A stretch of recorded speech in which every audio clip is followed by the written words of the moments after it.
Okey, Alhamdulillah. Terima kasih Tuan Moderator. Um, Alhamdulillah Rabbil Alamin. Salatu wassalam syafi'i anbiya mursalin wa sahbihi ajma'in. Rabbi israh li sadri wa yassir li amri wa uqdatan min lisani yafqahu qawli. Amma ba'd. Terima kasih kerana menjemput saya untuk berbicara pada webinar kali ini, terutamanya kepada Unit Kesihatan Awam Hospital Chancellor Tuanku Mukris dan Perubatan Kesihatan Awam Fakulti Perubatan UKM. Topik yang diberikan kepada saya adalah mengenai merokok dan vape, dan izinkan saya untuk berkongsi um, slide saya, ya. Okey. Okey, tajuk merokok dan vape, trend, risiko dan implikasi klinikal bagi Malaysia. Ini adalah apa tu? Intipati uh, ceramah saya pada hari ini, melihat kepada trend global dan lokal, beban apa yang kita gunakan untuk menganggar apa itu dari segi epidemiologi, implikasi yang dinyatakan tadi, dan saya akan memfokus kepada rawatan sebab ni adalah bidang saya. Saya adalah ahli farmasi. Jadi implikasi klinikal kita adalah terutamanya dalam merawat bilangan perokok dan juga bilangan penghisap rokok elektronik yang kita um, akan lihat sebenarnya semakin bertambah, terutamanya dalam kalangan remaja, ya. So terus kita pergi kepada epidemiologi. Tadi mungkin Tuan Moderator ada sebut tentang kesan merokok, bahaya merokok, dan saya rasa mungkin sebelum ni juga dah dibincangkan tentang epidemiologi penggunaan tembakau. Di dunia memang ramai, lebih daripada 1 bilion, dan menyumbang kepada lebih daripada 8 juta kematian setiap tahun. Terutamanya dalam kalangan lelaki, kita ada prevalence yang masih tinggi, lebih daripada 20%, dan kebanyakan perokok sekarang adalah dalam kalangan yang tinggal di negara-negara yang dianggap low, ya, rendah dan juga sederhana dari segi pendapatan. Jadi ini ada kaitan dengan mungkin dari segi penguatkuasaan, dari segi pendidikan dan sebagainya. Di negara-negara maju dah semakin kurang perokok, terutamanya perokok konvensional, tapi mungkin ada peningkatan penggunaan rokok elektronik dan juga produk-produk bernikotin yang lain. Seperti yang saya kata tadi, di dunia ni kita lihat berlaku penurunan sebenarnya dari segi penggunaan tembakau, terutamanya merokok, tapi masih tinggi lah juga kan, lebih daripada kita lihat di sini 20% dalam kalangan perokok lelaki dan juga perokok wanita. Secara puratanya lebih kurang 10%. Di Malaysia kita akan lihat nanti berlaku pengurangan juga, dan jurang antara lelaki dan wanita tu juga agak besar, terutamanya dari segi merokok konvensional. Tapi dari segi merokok elektronik tu, dia cerita lain. Dia tinggi dalam kalangan wanita. Tapi perlu ingat, bila kita bincang tentang prevalence dari segi peratusan, kita juga perlu ambil maklum bahawa walaupun peratus menurun, tapi berlaku contohnya pertambahan populasi. Jadi bilangan yang sebenar tu sebenarnya masih tinggi. Walaupun peratus tu turun, tapi bilangan, maknanya kalau kita cakap berapa ramai, tu sebenarnya masih tinggi. Dan ni memanglah uh, berlaku di negara kita. Contohnya, kita dapat daripada Global Adult Tobacco Survey, National Health Mobility Survey dan sebagainya, tinjauan kebangsaan dan juga tinjauan yang spesifik untuk golongan dewasa, didapati bahawa kita ada lebih kurang 4 juta lebih perokok, ya.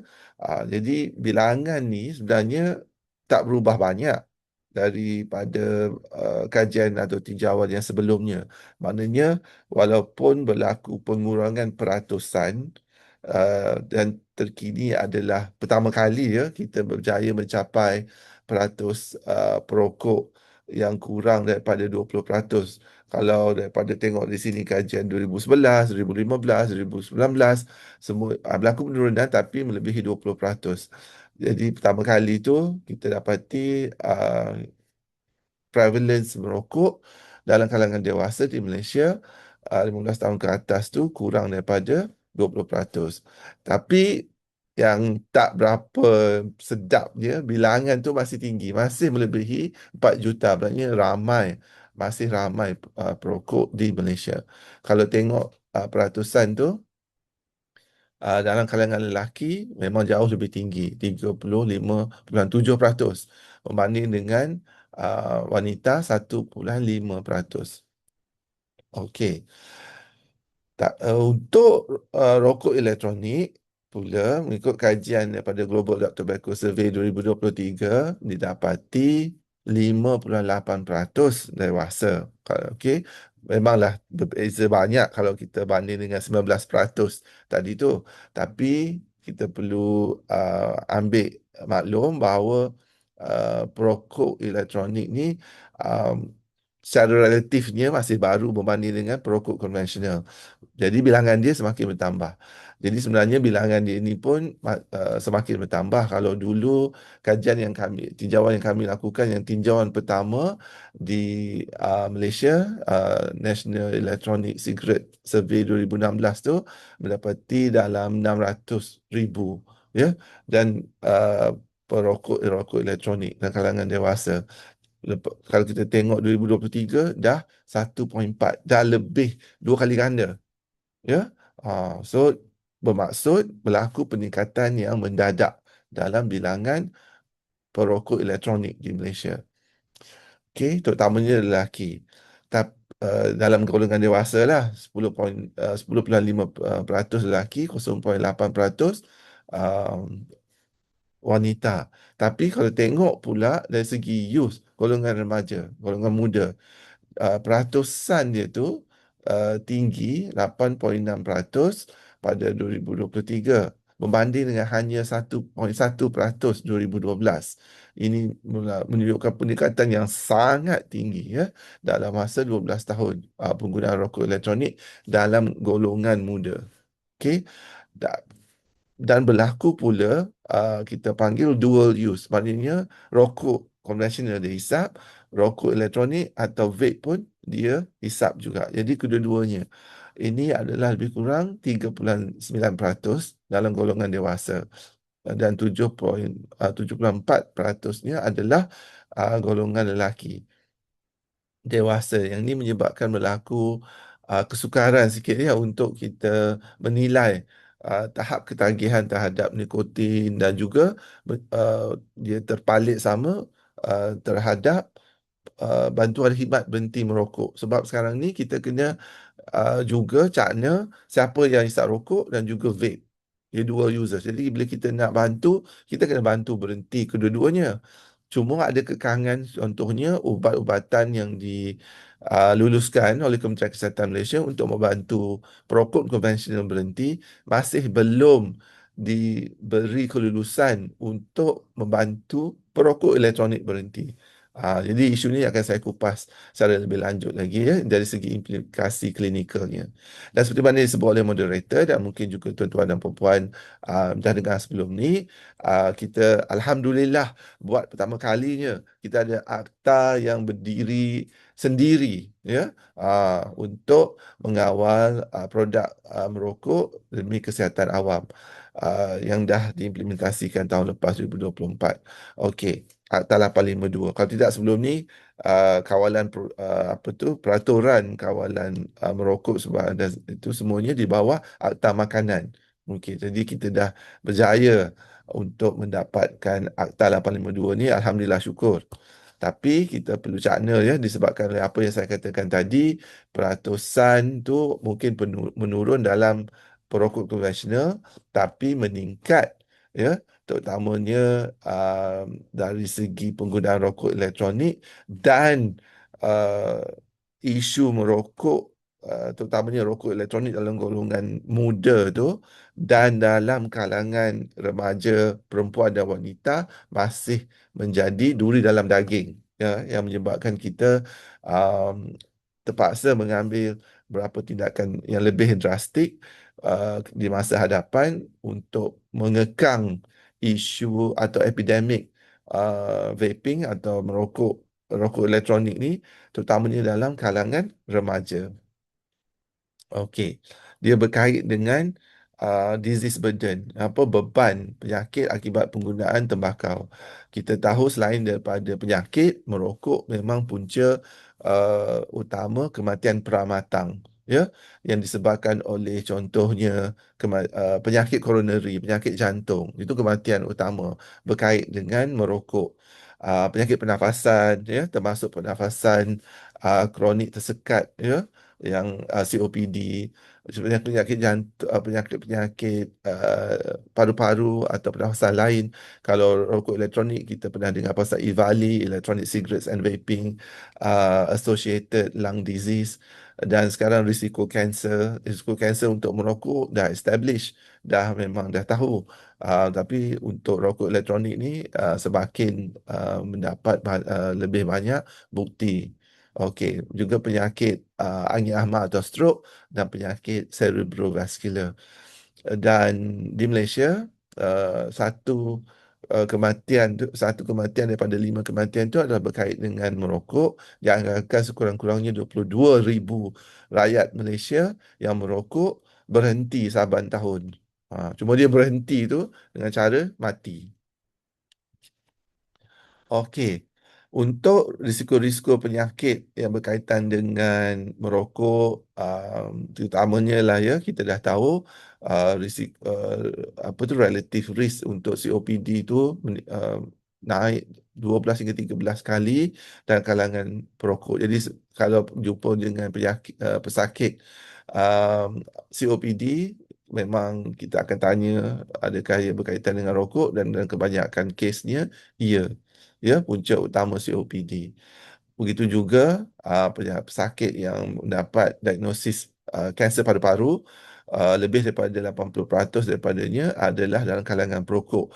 Ya, kita akur memang ada 20% sekurang-kurangnya yang mendapat kanser paru-paru tapi tidak merokok. Tapi mungkin dia terdedah kepada asap rokok terpakai atau asap rokok basi tu, yang second hand smoke tu. Jadi suami merokok tak kena kanser paru-paru, isteri pula yang kena. Jadi dia ada lagi percentage tu lah kan, peratusan yang tidak berlaku dalam kalangan perokok, tapi mungkin terdedah kepada risiko-risiko atau faktor-faktor lain yang menyebabkan kanser paru-paru. Tapi kita perlu ingat, ya, kanser paru-paru tu sebab itu organ utama yang dirosakkan akibat aktiviti merokok. Tapi bila kanser sudah berlaku, ia juga boleh merebak ke mana-mana anggota badan. Sebab tu kita tengok di sini ada kanser selain daripada kanser oral, kanser saluran pernafasan, ada juga kanser pundi kencing, ya, kanser pankreas, pangkal rahim, kanser buah pinggang pun boleh, ya, kanser darah pun ada. Okey, lebih daripada 15 jenis kanser. Balik kepada pernafasan tadi, selalu kalau ada anak yang ada lelah, ya, dan sebagainya, tapi terdedah kepada asap rokok basi atau asap rokok pasif, juga boleh menyebabkan penerokan atau berlaku exacerbation. Kalau dia memang ada lelah, memang dia selalu akan mendapat uh, penerokan lah akibat merokok. Okey, kardiovaskular saya katakan tadi punca utama kematian dalam kalangan perokok, dan di Malaysia ni itulah ceritanya. Kardiovaskular, bukan kanser, bukan respiratory. Kematian utama akibat contohnya kematian akibat serangan jantung, ya, mati mengejut dan sebagainya. Stroke juga meningkat, peripheral artery disease, aortic aneurysm juga di bawah kardiovaskular. Penyakit metabolik ramai yang tak link, ya, atau tak kaitkan, tapi merokok menyebabkan lebih daripada 20 penyakit, termasuklah diabetes.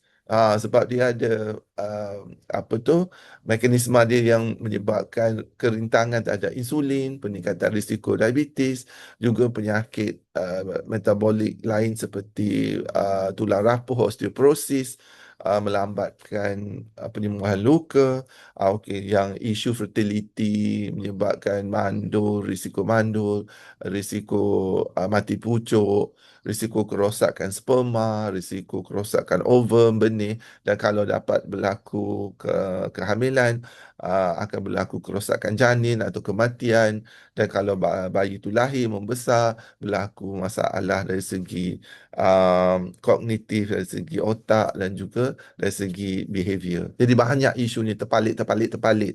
Dan kalau boleh, apa tu, seorang perokok tu berhenti segera sebelum dia berkahwin, sebab kalau dia berjumpa dengan pasangan yang berkahwin dapat zuriat, zuriat pun terpalit.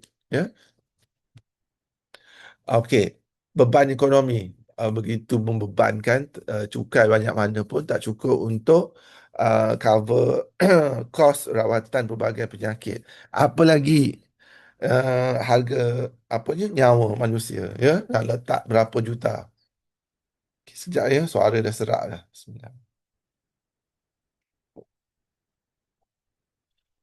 Kalau tengok di sini, kos secara langsung termasuklah kos rawatan di hospital untuk pelbagai penyakit, kos rawatan, ubat-ubatan, consultation dan sebagainya. Itu kos yang tak langsung, banyaklah ya, contohnya kos daripada kehilangan nyawa, kos kehilangan pekerjaan, hari tak bekerja dan sebagainya. Ini dianggarkan melebihi daripada 6 bilion dan memakan 1,8% daripada gross domestic product kita. So sangat-sangat signifikan. Tapi soalannya, kenapa health kalah berbanding dengan ekonomi? Jadi isu health ni bila bawa ke parlimen, kalah bila dikatakan, oh, produk-produk tembakau menjana pendapatan, memberi peluang pekerjaan, bla bla bla. Tapi dapat banyak mana pun, bayar banyak mana pun kos pekerjaan dan sebagainya, tidak begitu berbaloi. Tidak berbaloi langsung lah, bukan tidak begitu, tak berbaloi langsung. Okey. Bila cakap tentang klinikal, kita perlu tahulah, bila saya sebut pun dah tadi, kita apply prinsip epidemiologi ni, utamanya untuk melaporkan apa tu, kaitan antara merokok dan risiko pelbagai penyakit. Jadi bila kita tengok evidence tu atau bukti-bukti berkaitan tu, contohnya akan dilaporkan dalam bentuk relative risk. Macam kata tadi, secara relatifnya risiko COPD tu 12 hingga 13 kali dalam kalangan perokok. Tinggi tu ya. Odds ratio pun kita guna untuk kebarangkalian lah, odds ya. Exposure dalam kes, contohnya dalam kes merokok atau merokok elektronik atau kedua-duanya. Attributable risk ni, excess risk due to exposure. Macam saya sebut tadi, 80% kurang-kurangnya kanser paru-paru adalah berkaitan atau disebabkan oleh merokok. Population Attributable Fraction, PAF, yang ni macam berkata tadi, 20% kurang-kurangnya ischemic heart disease, dan yang menyebabkan kematian di Malaysia adalah dikaitkan dengan merokok. Number needed to treat adalah ni adalah pencegahan, cases prevented, bagi setiap orang yang kita rawat. Jadi ini terutamanya berkait dengan rawatan. Berapa ramai yang kita perlu rawat untuk menyelamatkan nyawa. So kalau numbers to treat for varenicline, kita perlu rawat 10 orang sebagai contoh untuk mendapat seorang lagi yang berhenti. Gitu. Jadi kalau numbers tu lagi kecil, lagi baguslah. Kita perlu 2-3 orang je, kita dah dapat apa tu, perokok yang berhenti. Okey. Dose response and causal inference ni dia berkaitan, contohnya dari segi bilangan ya, rokok yang dihisap. Sebab tu kita tanya ya, kita tanya berapa bilangan rokok yang dihisap secara purata sehari, dan juga berapa lama. So kita ada cigarettes per day dan juga tempoh dan sebagainya, untuk mendapatkan, kita panggil inference dari segi penyebab, causal inference. So terma-terma di sini ni jangan risau. Cuma kalau jumpa itu kita tengok baliklah. Ya, contohnya dari segi kekuatan atau strength, konsistensi, maknanya dia buatlah banyak kajian banyak mana pun, contohnya orang sekarang ni kalau ada orang yang kata betul ke rokok boleh menyebabkan kanser, kita dah tak perlu dah nak buat replikasi ataupun study yang baru sebab dah kukuh, ya, dah konsisten. Dia spesifik cancer, spesifik disease yang kita buat untuk melaporkan, kita panggil dia punya uh, spesifiknya. Itu. Okey.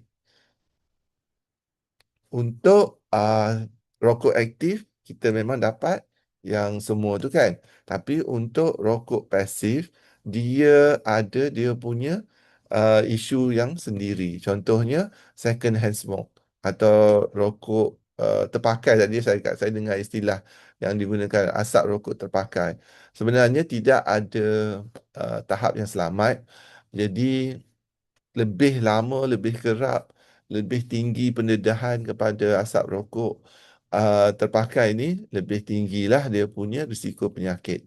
Okey, dan di Malaysia ni lebih daripada 1 juta kematian dilaporkan setiap tahun berkaitan dengan second hand smoke di di dunia. Di Malaysia 11.7% daripada yang tidak merokok terutamanya di rumah tu terdedah kepada asap rokok terpakai. Dan ini meningkatkan risiko penyakit jantung sebanyak 25 hingga 30% dalam kalangan bukan perokok. Okey. Penyakit pernafasan yang berkaitan dengan asap rokok terpakai termasuklah peningkatan serangan asma, lower respiratory tract infection, jangkitan telinga, selain daripada fungsi paru-paru rosak dan juga risiko COPD dalam kalangan dewasa. Second hand smoke ni sangat sangat sangat berbahaya kepada ibu hamil. Jadi sebab itulah kita ada peraturan yang melarang merokok dalam tempat awam yang dilawati oleh masyarakat terutamanya, termasuklah ibu hamil. Kalau di rumah tu memang kita tak ada kuasa, tapi kalau ada perokok ya dalam rumah yang mendedahkan ibu hamil tu, jadi risiko ni terpakai, ya, berlaku. Kalau ibu hamil tu merokok, dia bukanlah mengenai second hand smoke, tapi dia perokok aktif, memang lagi berbahaya lah. Tapi secara relatifnya, kita yang tidak merokok ni berbanding dengan orang yang merokok, bila terdedah kepada asap rokok terpakai tu, risiko bagi perokok tu taklah tinggi mana, sebab risiko pelbagai penyakit akibat merokok secara aktif tu dah tinggi. Tapi bagi bukan perokok, risiko untuk mendapat pelbagai penyakit akibat asap rokok terpakai atau asap rokok basi tu adalah secara relatifnya lebih tinggi. Ya, jadi itu bahaya dia.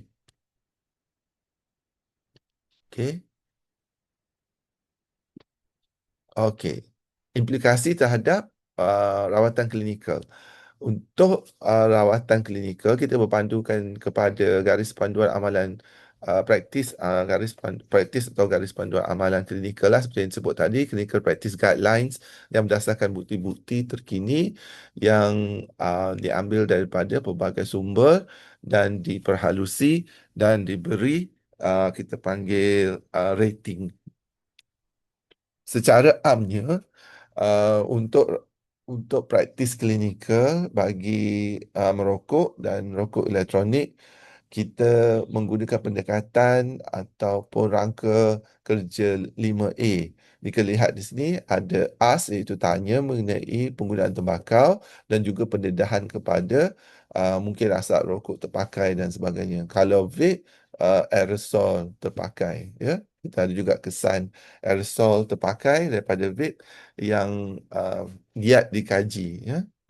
Seperti mana rokok dahulu dikaji dan diterbitkan dan dapatlah kita data yang dikongsi sebentar tadi.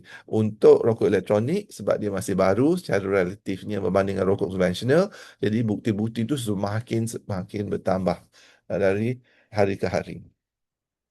Jadi tugas kita adalah pertama kali kena tanya, ya, tanya dan dokumen. Okey, kalau dia perokok, adakah dia merokok konvensional ataupun juga merokok rokok elektronik ataupun merokok bahan-bahan lain. Dia mungkin merokok isap ganja dan sebagainya juga, ya, kena tanya jugalah tu sebab dia ada implikasinya terhadap rawatan berhenti merokok.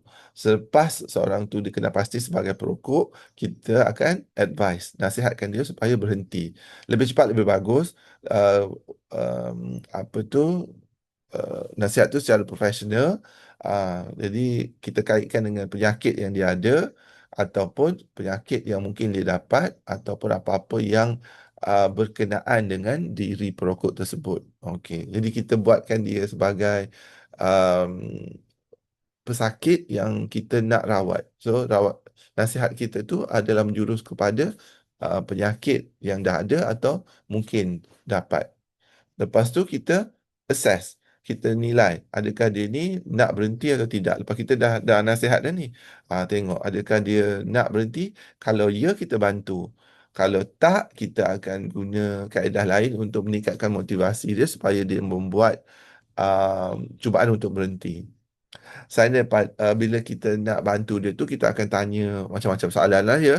Selain daripada kesediaan untuk berhenti, bila nak berhenti, bagaimana nak berhenti. Sebab macam saya kata tadi, ada 3 cara kan untuk berhenti merokok. Satu, kurangkan secara beransur-ansur ke tarikh berhenti. Dua, berhenti terus pada tarikh berhenti. Dia mungkin dia kata saya nak berhenti 2 minggu lagi. So 2 minggu lagi tu hari jadi dia, hari lahir. So hari tu dia nak berhenti terus. Tapi sebelum tu dia tak nak kurangkan beransur-ansur pun. Tapi kalau seorang tu dia mungkin pilih nak berhenti beransur-ansur, kemudian 2 minggu tu dah kosong, dah berhenti. Cara ketiganya macam yang saya kata tadi lah, statistik kematian. So kita kalau boleh nak bantu dia supaya uh, berhenti tapi hidup.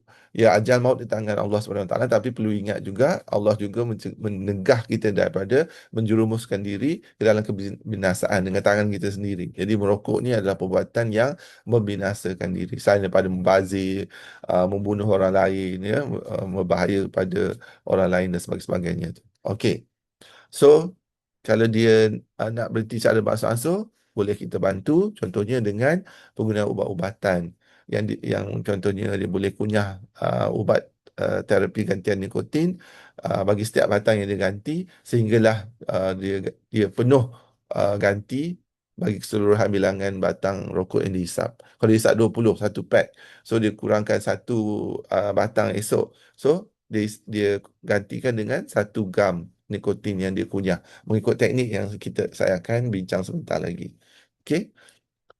Lepas tu hari seterusnya dia ganti lagi satu, maknanya dah 2 batang dia tak isap, jadi naik pula gam jadi 2 biji sehari. So dah seterusnya hingga bilangan gam jadi 20, bilangan rokok jadi kosong. Okey. Untuk yang nak berhenti terus, pada hari berhenti merokok tu, pastikan dia dah ada bekalan ubat dan bermula pada hari yang dia berhenti tu, dia akan guna 20 contohnya gam yang dikunyah sebiji setiap jam sebagai contoh. Okey. Untuk menggantikan terus 20 batang rokok yang dilepaskan, yang dah dia berhenti. Sebab dia berhenti, kita panggil cold turkey, berhenti mengejut pada tarikh. Bukan dia terkejut tiba-tiba berhenti kan. Dia memang dah tahu tarikh berhenti dia. Jadi dia berhenti teruslah pada tarikh tersebut. Berbanding yang cut down atau gradual reduction tu, dia dah tahu dah 2 minggu lagi kosong. So hari ni dah 19, esok 18, sebagainya. Ya, gitulah, ya. Okey. So selain pada itu kita juga bantu dari segi mendapatkan sokongan tambahan. Contohnya kalau dia nak daftar, nak berbual dengan Cik Era, dia boleh daftar di jomquit.com. Ya. So kalau you all ada handphone, smartphone kan, cuba type jomquit.com. Tengok apa dapat. Boleh semua buat? Saya pun try type kan. jomquit.com.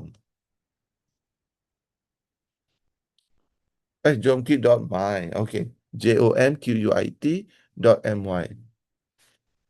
Dapat tak? Macam ni. Alamak, tak clear je. Macam mana nak tunjuk? Ni. Dapat tak? Dapat? Okey. Kalau dapat, nampak tak yang bulat kat bawah tu? Ada wanita tu. Nama dia Cik Era.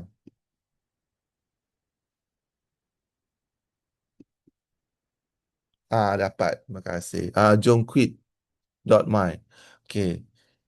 So, di Cik Era tu boleh masukkan nombor telefon dan boleh berbual-bual dengan Cik Era ni sebagai satu sokongan tambahan ya untuk perokok sebagai bantuan dia untuk berhenti. Mungkin dia tak ada kita tak ada masa nak berjumpa dengan klien atau perokok tersebut secara fizikal. So kita ataupun kita pun tak ada masa nak jumpa dia secara maya atau virtual secara online. Jadi Cik Era ni boleh membantu. Okay. So cubalah untuk apa tu mengesyorkan kepada perokok tu supaya dia mendaftar dan mendapat bantuan daripada Cik Era. Okey. Selain daripada tu dapatkan sokongan daripada mungkin kawan-kawan yang betul-betul menyokong lah, bukan jenis yang bila tahu seorang tu dah berhenti merokok dia naik tanduk dua tu kan. Dia offer isap rokok. So kita nak kawan yang boleh menyokong, membantu, ahli keluarga juga boleh membantu sebab kita perlu ingat ya kalau perokok ni bila dia berhenti dia akan mengalami gejala kegian, gejala kita panggil withdrawal, terbalikkan atau tarikan dan bergantung kepada tahap ketagihan kepada nikotin tu dia boleh jadi severe ya. Terutamanya dalam masa beberapa hari hingga beberapa minggu, contohnya dalam masa sebulan pertama tu. Okey. Lepas tu kita akan juga berkongsi tentang pendekatan perubahan tingkah laku. Contohnya kita bincang DEAD pointers, DEAD, delay, escape, avoid and distract. Supaya bila dia berhenti merokok tu, kalau masih ada kegianan atau gejala keterbalikan atau tarikan dan sebagainya tu, dia cubalah untuk melengah-lengahkan, pergilah membuat sesuatu, mengambil wuduk, membaca Quran, mengerjakan solat, buatlah benda yang faedah, mengerjakan senaman, regangan, melakukan pernafasan, minum air kosong, bla bla bla, banyak ya teknik 12M dan sebagainya tu yang disyorkan oleh Kementerian Kesihatan dan juga badan-badan lain boleh dimasukkan dalam bantuan under assist ya. Lepas tu kita akan lihat keberkesanan apa yang dicuba, apa yang dia dapati membantu, apa yang tidak membantu semasa kita buat lawatan susulan, ya, arrange for follow up. Dia ada schedule dia. Contohnya, kalau tengok kotak arrange tu, kita kalau boleh nak jumpa seminggu sebelum quick date sebab kita nak pastikan dia dah bersedia, buat ubatan dah ada, dia faham dan akan menggunakan ubat-ubatan tu sebab lepas satu minggu tarikh berhenti kita nak jumpa lagi. Sama juga kita akan tanya balik apa tu keterukan kalau ada gian, gejala terbalikan atau withdrawal, ada macam mana guna ubat, ada masalah, ada keberkesanan ke, ada kesan sampingan ke. Lepas tu kita jumpa dia setiap minggu untuk satu bulan pertama. Maksudnya 4 kali selepas tarikh berhenti untuk bulan pertama berhenti. Sebab withdrawal tu paling kuat dalam masa beberapa hari hingga beberapa minggu pertama. Biasanya dalam sebulan. Lepas sebulan withdrawal kurang tapi masih ada ya. Ah, dan kita teruskan berjumpa untuk rawatan susulan tu untuk setiap 2 minggu, maknanya 2 kali untuk setiap bulan untuk 2 bulan seterusnya. Lepas tu setiap bulan hingga 6 bulan. Rawatan biasanya untuk sekurang-kurangnya 3 bulan. Tapi susulan tu, tempoh kita berjumpa dan tarikh terakhir tu adalah 6 bulan selepas berhenti merokok. Supaya kita boleh lapor sama ada seorang tu berjaya berhenti atau tidak. Tempoh tidak merokok tu perlu 6 bulan sekurang-kurangnya sebelum dilaporkan berjaya berhenti.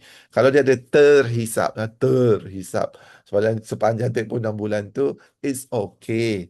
Cuma kalau dia merokok kembali, bilangan rokok yang dihisap sebelumnya, maknanya dia gagal berhentilah sebab dia perlu 6 bulan tanpa merokok. Kalau boleh, tanpa satu sedutan pun. Not a single puff tu adalah salah satu kaedah tingkah laku yang meningkatkan dan mengekalkan motivasi. Dia perlu ingat sentiasa, not a single puff, tak satu sedutan pun. Jadi kalau ada kawan yang offer atau semawa atau pelawar dia hisap rokok, boleh jawab secara asertif, iaitu mengatakan terima kasih saja, saya dah tak merokok. That is assertif. Jangan pula pasif, ambil lepas tu hisap beberapa, sebab pasif ya, sebab dia tak nak melukakan hati orang yang memberi rokok dan sebagainya. Ataupun dia agresif. Dia kata, oh nak penumbuk lah bagi aku rokok. Dia tak perlu. Kita nak dia asertif je. Ya? Saya harap semua faham. Okey, dan kita juga assess nilai tahap kebergantungan kepada nikotin ni untuk rokok konvensional menggunakan Fagerstrom test for nicotine dependence. Ini spesifik untuk rokok konvensional. Untuk contohnya rokok elektronik, kita pun dah terbitkan modifikasi terhadap FTND ni. Untuk rokok elektronik kita publish EFTND. Kita ubah sikit lah. Yang apa tu, time to first cigarette jadi time to first vaping.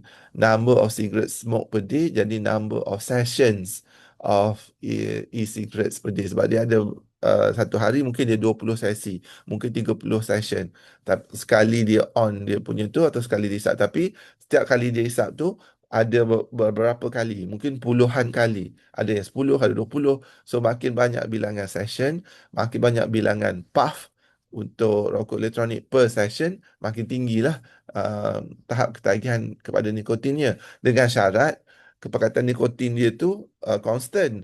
Seperti rokok ya, satu rokok boleh menghantar sekurang-kurangnya 1 miligram nikotin.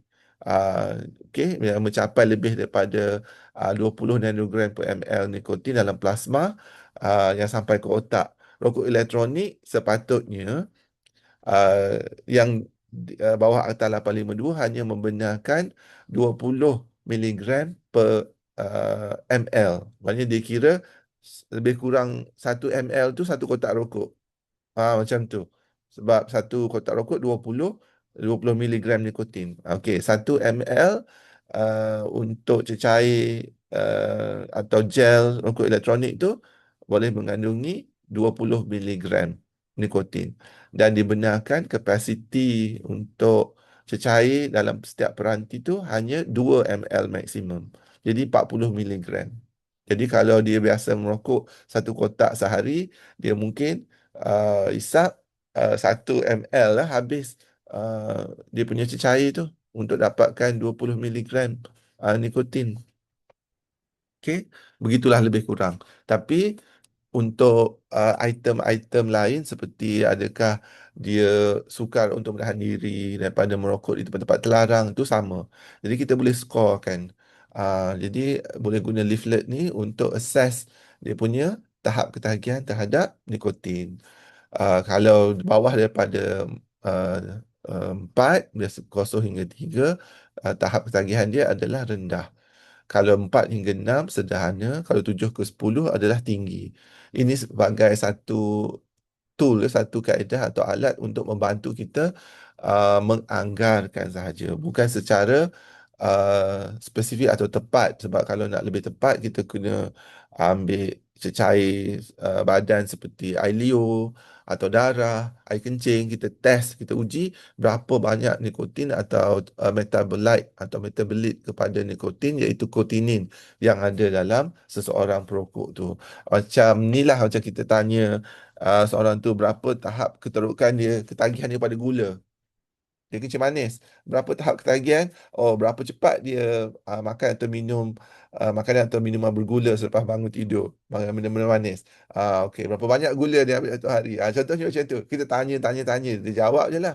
Dah betul dan tidak tu, itu anggaran dan itu bergantung kepada individu lah. Tapi kalau kita nak tepat, kita kena buat ujian darah. Kita cek berapa random blood sugar dia ataupun fasting blood sugar dia ataupun nak lebih lama lagi HbA1c dia kan, untuk 3 bulan ke belakang. So ujian-ujian tu adalah ujian-ujian spesifik yang melibatkan kita panggil biochemical. Untuk perokok kita juga mungkin boleh menggunakan sebagai contoh uh, tahap gas karbon monoksida dalam hembusan nafas.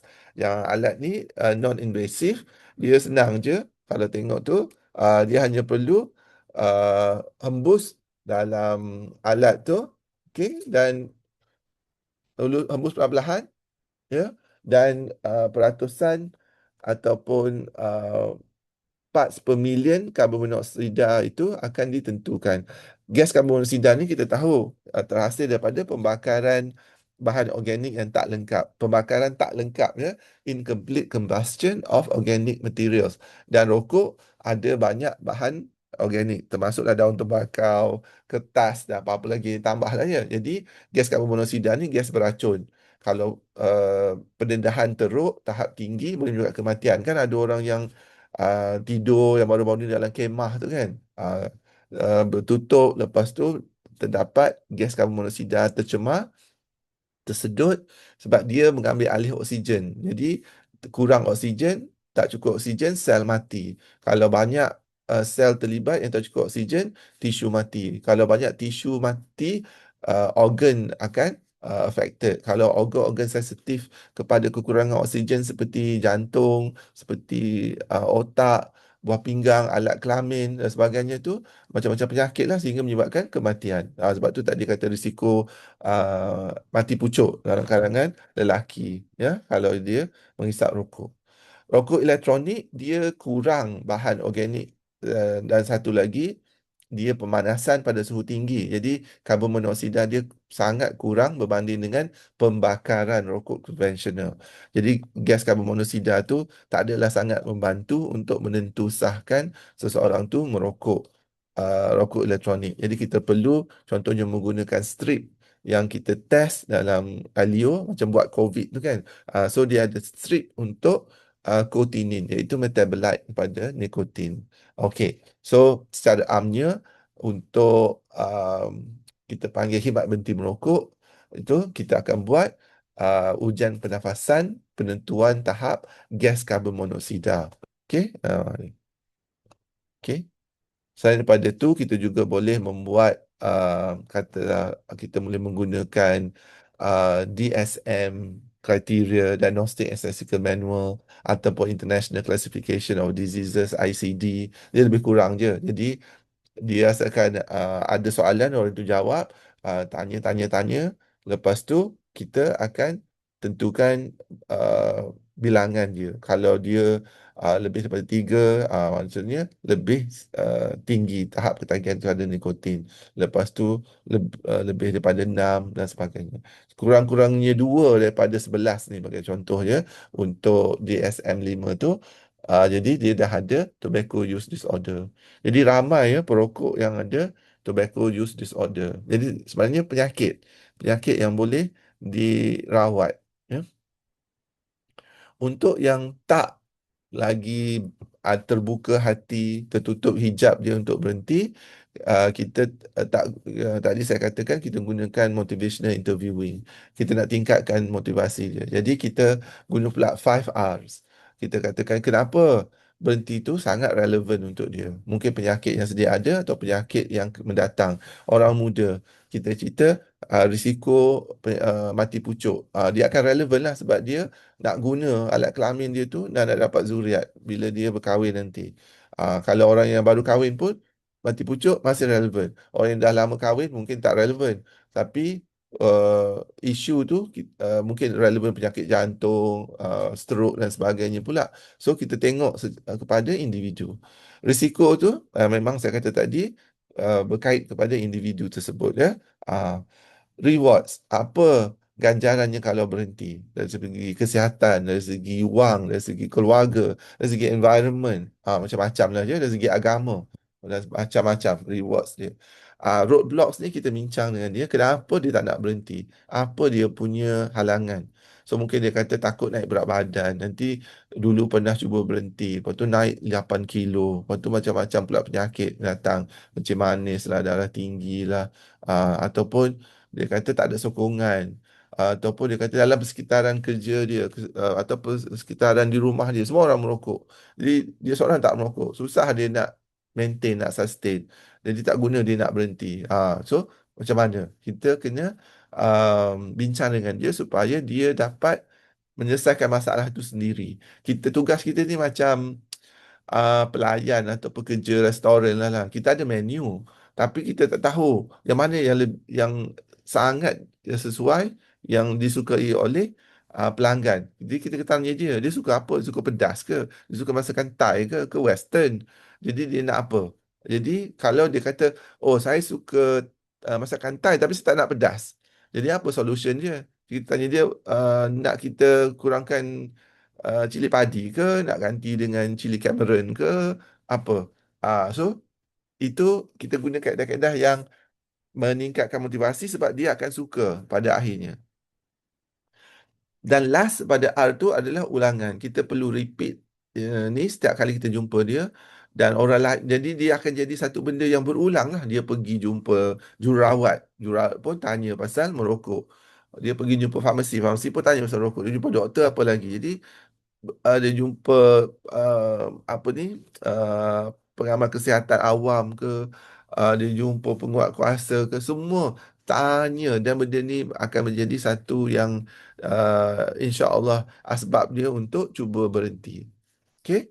Dan saya kata tadi, kita dah lancar Clinical Practice Guidelines di Malaysia pun ada yang mempandukan kepada bukti. Saya sebagai pengerusi kepada uh, Clinical Practice Guidelines 2025 mengalu-alukan tuan-tuan dan puan-puan untuk mendapatkannya secara dalam talian di Akademi Profesor Malaysia. Ya, tu Akademi Profesor Malaysia. So Google lah, carilah CPG tu dan download dan baca. Sebab dalam tu contohnya untuk rawatan ubat-ubatan dinyatakan dengan jelas apa yang ada, apa bukti yang ada, apa keberkesanan dia, macam mana cara nak guna, apa pemantauan yang diperlukan, terutamanya untuk keberkesanan dan kesan sampingan yang mungkin berlaku. Ya, contohnya kita ambil di Malaysia sekarang kita ada 3 jenis ubat di bawah terapi gantian nikotin. Kita ada pelekat, patch, tampalan.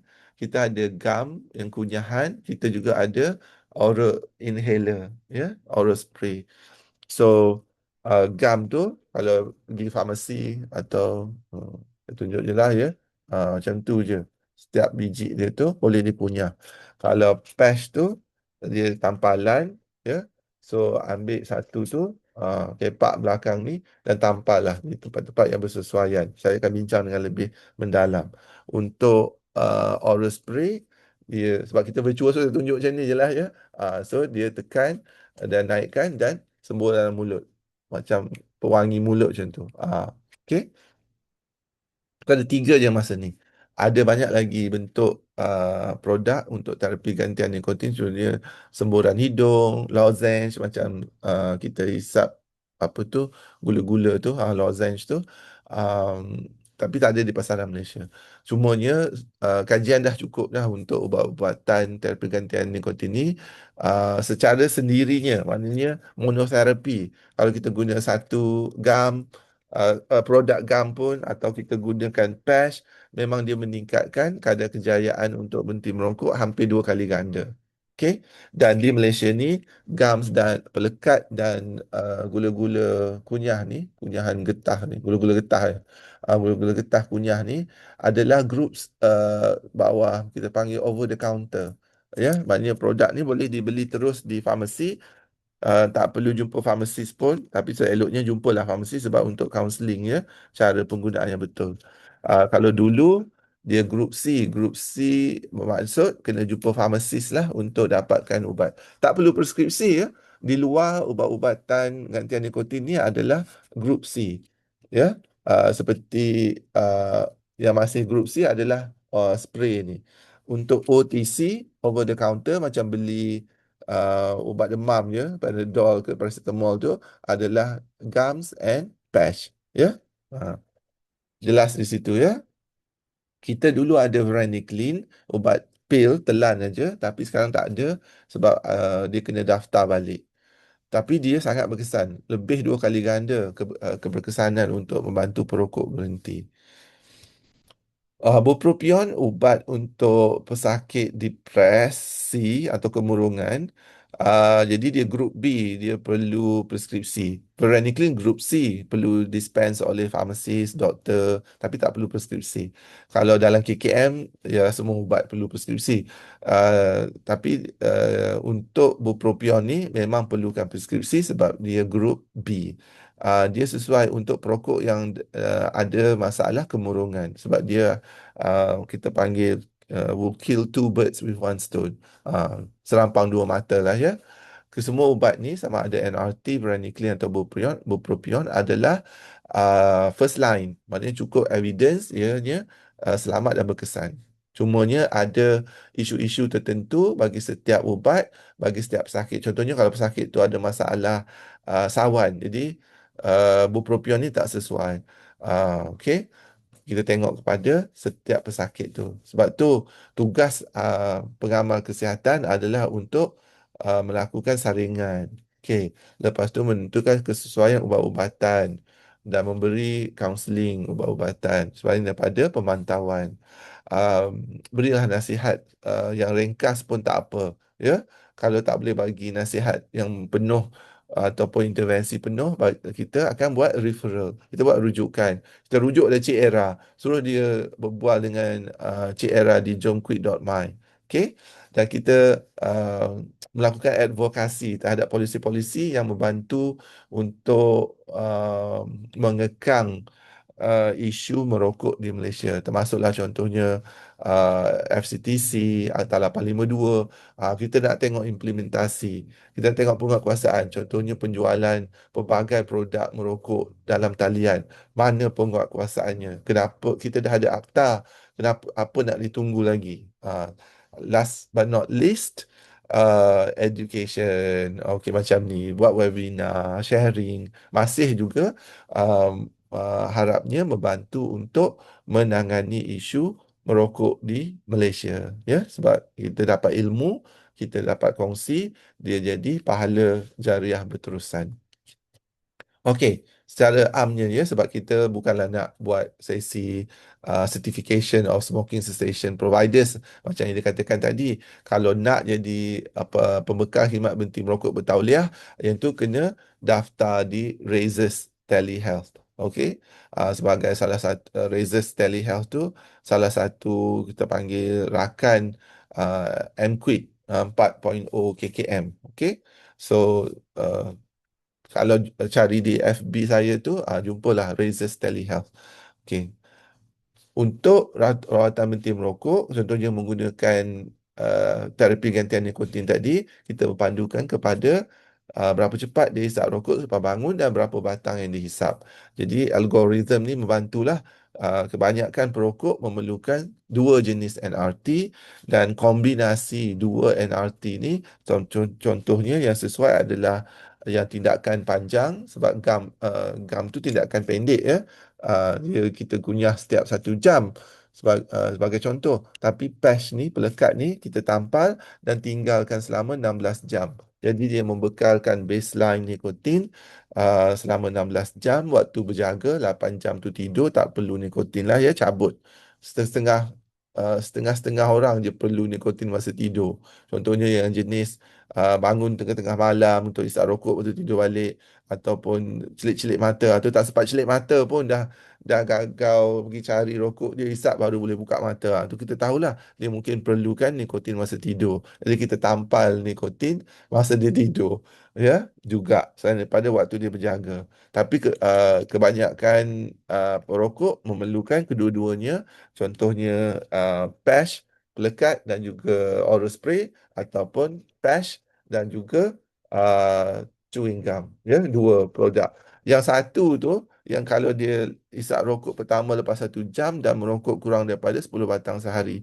Pilihlah mana yang lebih sesuai. Contohnya dari aspek pekerjaan dia. Kalau dia bekerja di kaunter, dia tengok dia jumpa klien ke susah dia nak kunyah gam, bolehlah dia guna patch. Okay, detail-details ni saya tak go through lah ya, sebab dia lebih kepada counselling. Okay. Rawatan-rawatan lain selain daripada ubatan termasuk digital macam Cik Era tadi, senaman, acupuncture, okay, quitline kita tak ada, hipnoterapi tak cukup evidence. Jadi kita boleh masukkan juga dalam kita punya intervensi. Sebab kita nak halang, selain daripada mencapai kejayaan berhenti merokok, kita nak halang relapse, merokok kembali. Jadi kita kena gunakan macam saya katakan tadi, DEAD, Delay, Escape, Avoid, Distract. Kita gunakan intensive practice, behavior modification strategy, dan kita boleh lanjutkan penggunaan ubat ni melebihi tempoh 3 bulan rawatan supaya dia tak merokok kembali. Dan kita akan tengok fokus area mana yang menyebabkan dia relapse. Banyak ya faktor ini bergantung kepada perokok itu sendiri. Dan untuk 2-3 minit berbaki ni, saya nak cerita pasal merokok, penggunaan rokok elektronik. Untuk rawatan rokok rokok elektronik, berhenti rokok elektronik, saya katakan tadi kita masih belum ada ubat yang diindikasikan dan diluluskan KKM untuk rawatan berhenti rokok elektronik. Jadi dia kena guna taper je lah, dia taper down. Contohnya dia kurangkan bilangan session setiap hari. Contohnya 20 session sehari. Esok kena 19 session. Dan setiap session dia tu dia kena kurangkan bilangan puff sedutan dia tu. Sehingga dia mencapai kosong. Jadi kita kena sit down dengan penghisap vape tu dan plan out bila tarikh berhenti dan bagaimana. Okay? Untuk perokok wanita yang hamil, rawatan sebenarnya tidak selamat untuk janin, dan kadar kejayaan ubat-ubat NRT tu, nicotine replacement therapy, untuk perokok hamil juga rendah. Jadi kita gunakan pendekatan behavior. Kalau dia menyusu, kita suruh dia savekan susu dia, expresskan susu dia sebelum ambil ubat. Dan kalau digunakan patch 16 jam tu, elakkan menyusu masa kepekatan nikotin tu tertinggi, terutamanya 6 ke 8 jam selepas tampalan. Okey? Untuk pesakit yang masuk hospital, kalau dia tak stabil, kita tak start NRT. NRT biasanya tak digunakan dalam tempoh 1 minggu selepas serangan jantung dan sebagainya. Kalau pesakit tu dah keluar CCU, dah masuk medical ward, dah stabil, dah boleh berjalan-jalan, dah boleh pergi toilet, isap rokok, maknanya kita boleh start rawatan lah ya. Untuk kanak-kanak dan remaja, isu dia ubat-ubatan ni hanya untuk 18 tahun ke atas. Untuk remaja bawah 18 tahun, kita perlu dapatkan kebenaran penjaga atau ibu bapa dahulu. Okey? Untuk golongan tua tak ada masalah. Kalau tua pun masih merokok, kita bantu juga. Merokok pada usia mana pun, berapa tua pun masih bermanfaat. Kalau dia masuk low carb ke, kenapa ke, kita boleh teruskan rawatan. Untuk yang ada masalah psikiatrik dan penyalahgunaan dadah, sebab tu saya kata tadi, dia mungkin hisap ganja, dia mungkin guna perangsang dan sebagainya. Sekarang ni macam-macam dia ditambah ke dalam cecair rokok elektronik, piu-piu, fentanyl, etomidate, ganja, stimulan dan sebagainya. Masih menggunakan pendekatan yang sama, cuma kita cakna bahawa kadar kejayaan mungkin tak setinggi berbanding dengan perokok yang tidak ada masalah psikiatrik atau masalah ketagihan lain. Dan akhir sekali, isu peningkatan berat badan. Saya dah sebut tadi. Memang bila berhenti tu, ramai yang mendapati mereka lebih berselera makan, mereka sering mendapat berat badan yang berlebihan. Jadi isu senaman tu perlu dimasukkan kawalan diet yang efisien dan sebagainya. So sebagai kesimpulan, kita akur bahawa di Malaysia ni dan juga di dunia, isu tembakau masih menjadi satu isu penting, satu epidemik, menurun dari segi prevalence tapi bilangan masih tinggi yang menyebabkan beban penyakit yang begitu signifikan, dan kita ada alat untuk mengukur, memantau dan komunikasi supaya orang faham isu ni masih isu penting. Bagi pengamal kesihatan, gunakanlah rangka kerja 5A itu dan wajib tanya tentang penggunaan tembakau pada setiap kali kita berjumpa. Dan gunalah ubat-ubatan secara kombinasi dengan intervensi tingkah laku untuk meningkatkan kadar kejayaan berhenti. Okey, kerana kita tahu produk-produk tembakau ni walaupun dibenarkan jual, ia membunuh penggunanya apabila digunakan terutamanya dalam jangka masa panjang. Okey, itu sahaja daripada saya. Terima kasih. Saya serahkan kembali kepada moderator.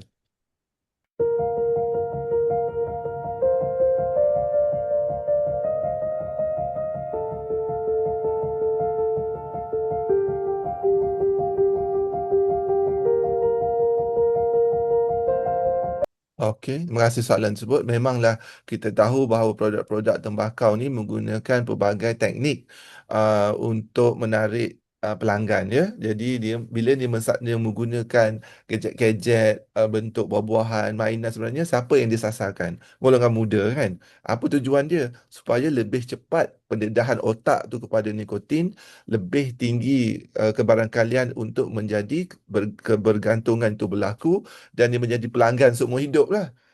Lagi muda, lagi tinggi risiko untuk berlaku ketagihan, sebab kan sel-sel otak sedang berhubung, kan. Jadi itu memang kesan nikotin sebagai bahan psikoaktif. Jadi memang dia dilarang, di bawah akta pun tidak dibenarkan menyerupai mainan ataupun sebagainya.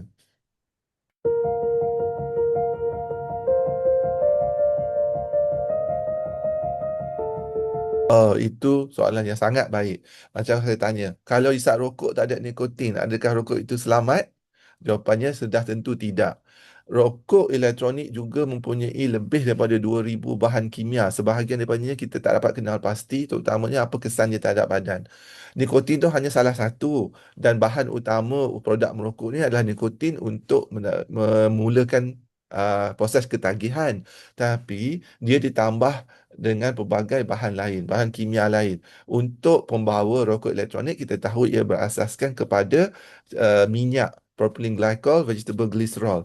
Minyak ni tidak selamat untuk disedut dan masuk melalui sistem paru-paru. Sistem paru-paru kita tidak dicipta Allah Subhanahu Wa Taala untuk menerima perisa laici ke bandung ke uh, watermelon ke, apa lagi, cecair titisan minyak halus dan acrolein, ya, formaldehyde, pelbagai bahan karsinogenik, ya. Benda-benda tu selamat untuk dimakan dan diminum. Dia masuk di saluran gastro-usus macam kita minum air bandung. Selamat. Tapi bila kita sedut perisa kimia, bagi perisa bandung tu, ia tidak selamat. Ia merosakkan sel-sel respiratory, sistem pernafasan dan juga bahagian badan yang lain. Jadi masih tidak selamat.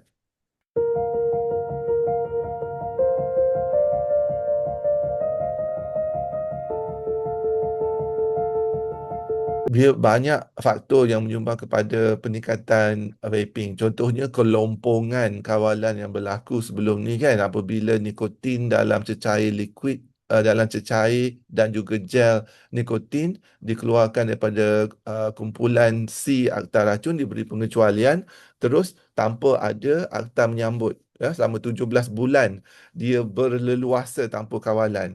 Jadi apabila rokok elektronik tu dijual begitu saja, dilambakkan dalam pasaran tanpa kawalan, ramai yang mencuba. Jadi dia mendapat nikotin dan menjadi ketagih. Lepas tu bila ada akta kawalan ni, kita perlahan-lahan cuba memastikan hanya produk yang berdaftar, dalam kurungan ya, dalam inverted commas, selamat untuk digunakan. Tapi dia tak ada indikasi sebab dulu dikatakan apa tujuan rokok elektronik ni? Boleh Untuk fikir tak? ganti substitute. Ganti hisap Ah, rokok konvensional. Tapi sekarang ni siapa yang lebih ramai hisap rokok elektronik? ada Bukan orang yang perokok, orang yang ah, tak pernah merokok konvensional mencuba pun. pertama kali. Ya, jadi apa indikasi? Tak ada indikasi dah. Dia hanya untuk menjual nikotin dan memastikan ketagih pada nikotin. Jadi memang akan semakin meningkat selagi penguatkuasaan efektif tidak berlaku. Kita dah terlepas generational endgame kan, kita terlepas yang tu. Itu dah dikeluarkan, di carve out daripada akta. Jadi kita tinggal Akta 852. Tapi alhamdulillah Akta 852 ni kuat, cuma dia perlu dikuatkuasakan. Jadi apakah risiko kesihatan jangka panjang? Saya dah sebut tadi kan, ada pelbagai risiko yang mula dikenal pasti, termasuk penyakit pernafasan. Saya dah sebut Ivali. Ada kajian yang melaporkan COPD. COPD ni patutnya berpuluh-puluh tahun, 10-20 tahun ke depan lepas merokok baru berlaku. Tapi untuk rokok elektronik ni cepat. Kenapa? Sebab saiz partikel aerosol rokok elektronik tu lebih kecil berbanding dengan saiz partikel rokok konvensional. Jadi apa implikasi dia? Dia boleh menusuk masuk lebih jauh melalui sistem pernafasan dan merosakkan sistem pernafasan dengan lebih cepat. Jadi dia meningkatkan risiko pelbagai penyakit respiratory termasuk COPD. Jadi masa ke depan ni pelbagai penyakit respiratory selain pada Ivali, walaupun orang tak dengar sangat kan, tapi dia mungkin dah berubah-ubah sebab dia boleh menyebabkan pelbagai penyakit lain pada masa hadapan. Penyakit jantung dah dikenal pasti, risiko kanser pun dah diterbitkan. Jadi pelbagai penyakit yang sama dengan rokok atau lebih lagi bakal mendatang.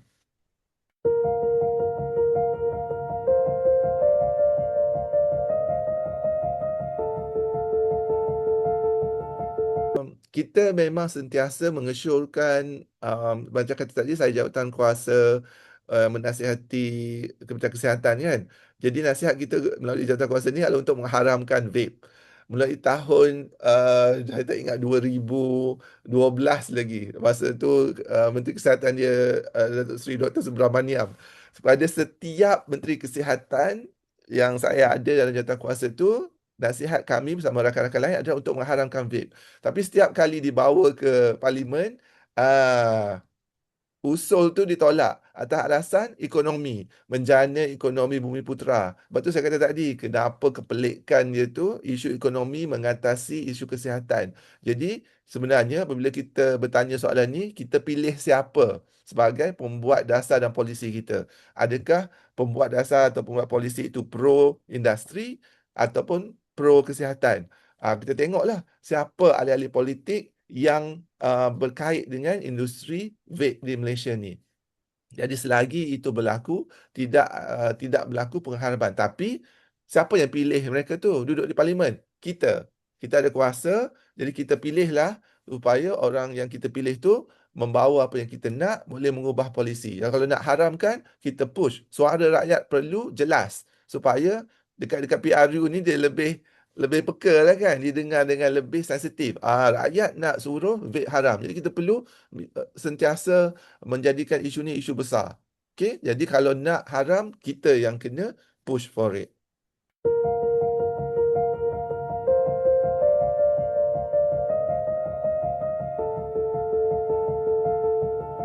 Macam saya sebut tadi, education kan is part of, it's not the only strategy. Dia multi-prong, kena berjalan serentak.